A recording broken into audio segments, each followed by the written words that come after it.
नमस्कार, स्वागत है आपका न्यूज 69 में। मैं हूं आपके साथ अंकिता और बढ़ते हैं इस वक्त की बड़ी खबर की ओर। विराटनगर विधानसभा क्षेत्र में मारपीट के मामले में घायल युवक की मौत के बाद आक्रोशित ग्रामीणों का धरना रविवार देर रात प्रशासन और प्रतिनिधि मंडल के साथ हुई वार्ता के बाद समाप्त हो गया। प्रदर्शनकारी मृतक के परिजनों को न्याय और मुआवजे की मांग को लेकर अड़े हुए थे। करीब 20 घंटे तक चले इस धरने के बाद प्रशासनिक अधिकारियों और जनप्रतिनिधियों के साथ समझौता हुआ, जिसके तहत विराटनगर अस्पताल में शव का पोस्टमार्टम करवाकर परिजनों को सौंपा गया। प्रशासन ने मृतक के परिवार को आर्थिक सहायता और एक सदस्य को संविदा पर नौकरी देने का आश्वासन दिया है। प्रशासन की ओर से एसडीएम, एएसपी, डीएसपी समेत पुलिस अधिकारियों और जनप्रतिनिधियों ने ग्रामीणों से बातचीत कर समझौता कराया।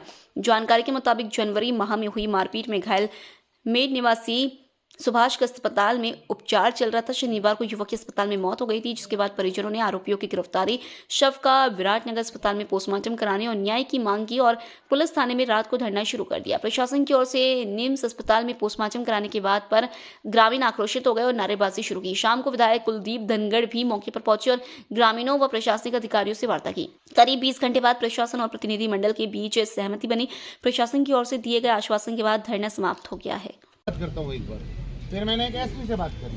आजकल जो डीआईजी कोटपुतली एसपी दुष्यंत राजन से मैंने बात करी। उन्होंने इंदिरा जी मुझे कहा कि हमने मेडिकल बोर्ड का गठन कर दिया, पोस्टमार्टम धनखड़ साहब यही होगा।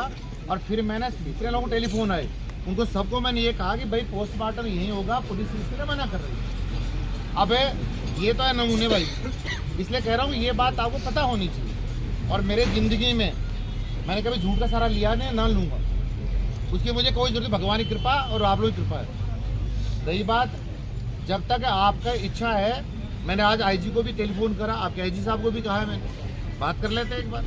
और मैं भी, मेरी भी घोषणा है कि क्या तो ये आपकी जो मांग है उसको मांग को माने, और नहीं मांगते हैं तो मैं आपके साथ, तो आपको छोड़कर नहीं जाऊँगा। एक आपका द्वारा चुनाव प्रतिनिधि आपके साथ है, इसलिए मैं भी छोड़कर नहीं जाऊँगा। बात कर लेते हैं एक बार। अल्टीमेटली बैठो, एडिशनल एसपी साहब आ गए, अब बैठो, मारो, बुलाओ उनको, बुला नहीं।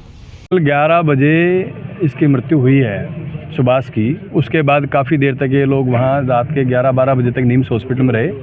रात के 12 बजे निम्स में से हम लोग वहाँ से रवाना होकर के और रात के 2 बजे थाने में पहुँचे हैं। और 2 बजे से लगातार ये महिला और पुरुष हज़ारों की संख्या में जो आपको दिख रहे हैं वो सब यहाँ पर बैठे हैं। लेकिन अभी तक पुलिस और प्रशासन की तरफ से किसी प्रकार की सुनवाई हम सब लोगों की नहीं हुई।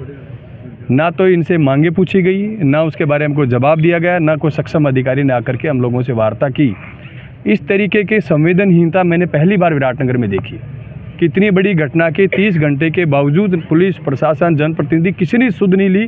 आज उस मृतक की माँ के हालात देखो आप क्या है, पानी तक नहीं पिया उस औरत ने। उसके भाई के हालात देखो क्या है। इन सब बैठे हुए लोगों के चेहरे पढ़ो आप, इनमें से कोई नहाया हुआ नहीं है, कोई खाना खाया हुआ नहीं है, पानी पिया होगा सब लोगों ने सुबह से।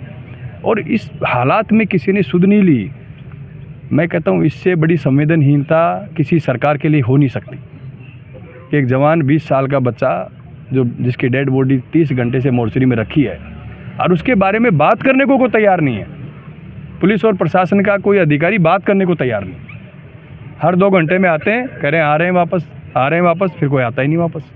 प्रशासन की तरफ से कौन कौन जिम्मेदार? इस खबर पर आपकी क्या है राय, हमें कमेंट सेक्शन में जरूर बताएं। तब तक के लिए धन्यवाद।